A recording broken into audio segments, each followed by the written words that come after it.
नगर निगम के चुनाव पास आने वाले थे।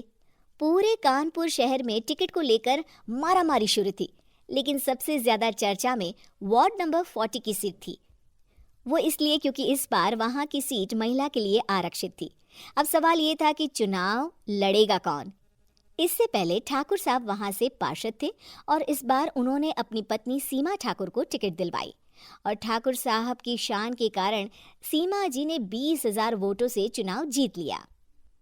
अरे बधाई हो सीमा भाभी, अब तो आप वार्ड की पार्षद बन गई हैं।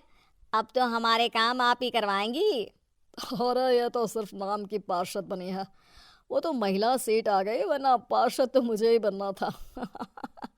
अब भले ही चेहरा इसका होगा लेकिन पावर तो मेरी ही होगी। अरे वाह भाई साहब, क्या दिमाग लगाया है आपने भी। आइए आप लोग, खाना लगा दिया है सबके लिए। सीमा जी पार्षद बन चुकी थीं, फिर भी उनकी एक ना चलती। सारे काम ठाकुर साहब खुद ही संभाल लेते और जहां जरूरत पड़ती वहां सीमा जी का अंगूठा लगवा लेते। सीमा जी ज्यादा पढ़ी लिखी भी नहीं थी। एक दिन ठाकुर साहब और सीमा एक प्रोग्राम में जाते हैं। अरे ठाकुर साहब, आप आ गए। ओहो, पार्षद मैडम भी आ गई हैं। स्वागत है आप दोनों का। लगता है हमारे पार्षद फंड का सही इस्तेमाल हो रहा है। चलिए अब उद्घाटन करते हैं। ये लीजिए ठाकुर साहब कैची, आप ही सबसे पहले प्रवेश कीजिए। सब लोग आगे निकल जाते हैं और सीमा जी पार्षद होने के बावजूद भी पीछे खड़ी रह जाती हैं। वो देखती हैं कि वेलकम बोर्ड पर उनका नाम है, लेकिन महिला होने के कारण कोई उनका सम्मान नहीं कर रहा। अगले दिन एक आदमी उनके घर आता है। अरे ठाकुर साहब नमस्कार। कल ना हम नोटिस किए कि हमारा घर तो अवैध है और नगर निगम वाले उसे तोड़ने आ रहे हैं। अरे कुछ कीजिए ना ठाकुर साहब। देखो भाई, मैं तो ज्यादा कुछ कर नहीं सकता, पर अगर तुम सबकी जेब गर्म कर दो तो कुछ हो सकता है। कुल मिलाकर 4 लाख लगेंगे। अरे 4 लाख ठाकुर साहब? अरे भाई, मैं अपने लिए नहीं मांग रहा हूँ। दरोगा है, इंजीनियर बाबू है, बड़े साहब है, सबको देना पड़ता है ना थोड़ा थोड़ा। बोलो है मंजूर? तभी वहां अचानक सीमा जी आ जाती हैं। अरे ये आप क्या कर रहे हैं? पहले इन्हीं लोगों से तो आपने वोट मांगे, अब इनसे ही पैसे ले रहे हो।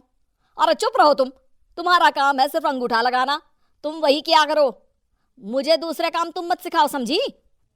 और तुम ना जाओ, अब पैसे लेकर आओ, वरना जेसीबी किसी भी वक्त आती होगी। सब कुछ ऐसे ही चलते रहता है।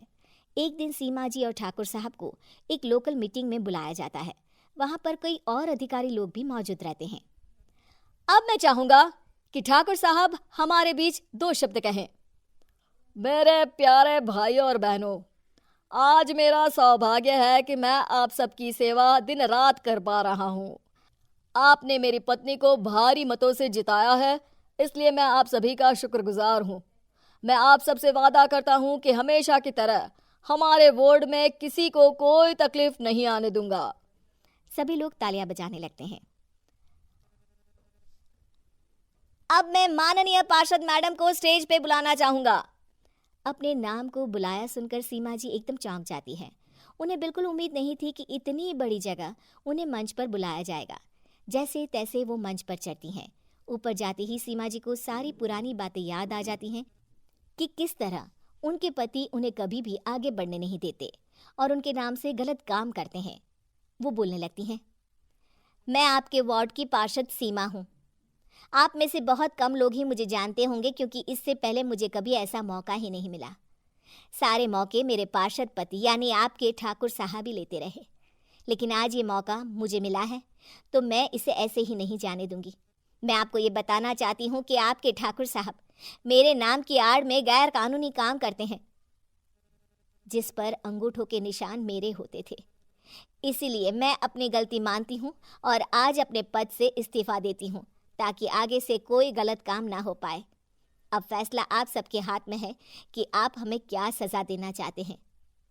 सीमा जी की बातें सुनकर ठाकुर साहब के चेहरे का रंग उड़ जाता है और वो शर्म से मुंह नीचा करके वहां से चले जाते हैं और पद से इस्तीफा देकर ही सही सीमा जी अपने आप में आत्मविश्वास महसूस करती हैं।